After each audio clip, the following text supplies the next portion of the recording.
May we all be seated.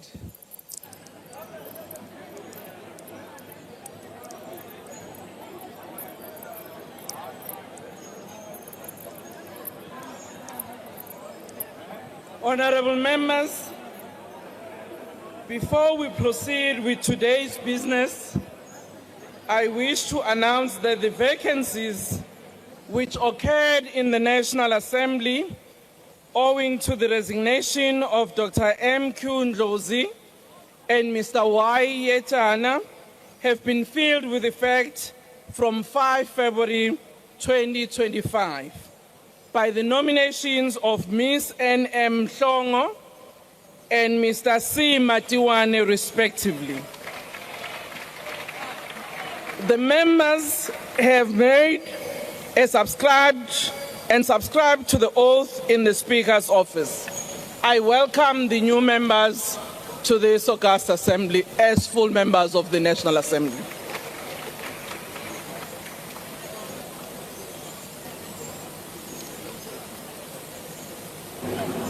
Honorable members, the debate on an urgent matter of the national public importance in terms of Rule 130.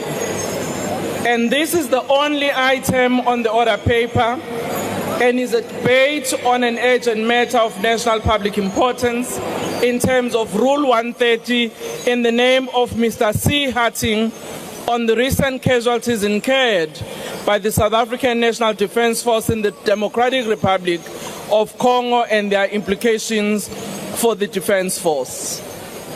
Honorable members, when we speak, we will have to be a bit louder because we are contending with the noise as a result of the wind in this dome. Honorable Hatting.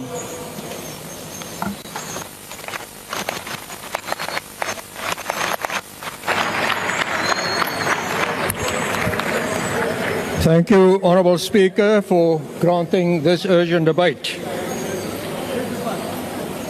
Let us honour our fallen. Our deepest condolences goes to the family and to the South African National Defence Force. We honour our soldiers who lost their lives, not just in the Eastern DRC, but also in the Samal vehicle accident on Friday. We stand with our soldiers, the wounded, those who will carry lifelong scars, and those still in the fight. But let's be clear, our soldiers did not die in the DRC in the defense of the defenseless, as the President claimed. They were part of a well-planned, not part of a well-planned peacekeeping mission. They were thrown into battle, ill-equipped, underfunded, and without critical support in one of the world's longest-running and most brutal conflicts. They fought alongside the DRC armed forces against the well-trained, well-equipped M23 rebels. Yet their own government sent them into war unprepared. The lack of accountability for these operational failures speak to wider issues of both governance and leadership. The President and the Minister must be held accountable for failing to prioritize the safety and effectiveness of our troops.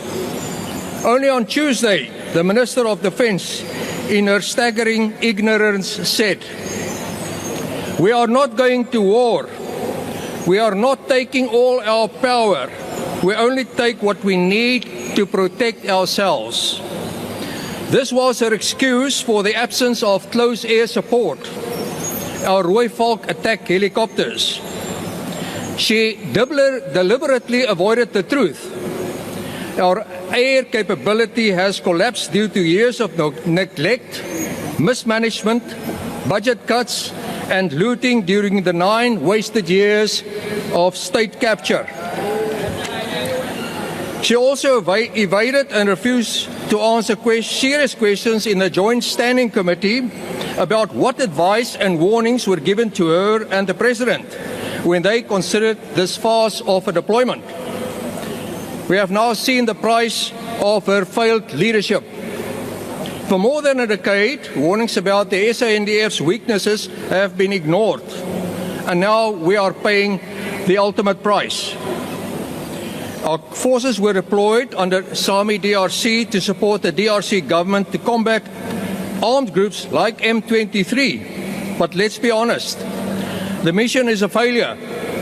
SADC forces were overrun, surrounded and humiliated.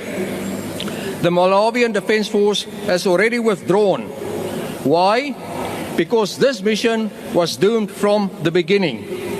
There is no strategy, no coordination, no sustainable logistics. The SADC troops have been outmaneuvered and outgunned, their presence making no difference on the battlefield. Some SADC nations see this as a peacekeeping effort. Others rightfully believe it's all-out war. The lack of unity has led to chaos, weakness, and repeated failure. We now only have two choices: negotiate an orderly withdrawal before more lives are lost, or launch a major, well-coordinated military offensive to retake key areas. But let's be realistic. A successful offensive would require more troops and equipment, efficient logistics, air power, and strategic leadership, none of which SADC or the SANDF has demonstrated the ability to provide. That leaves only one option: follow Malawi's lead, repatriate our dead, negotiate safe passage for our wounded, our surviving troops, and our equipment. Get out. Then we must face the truth. The SANDF is broken.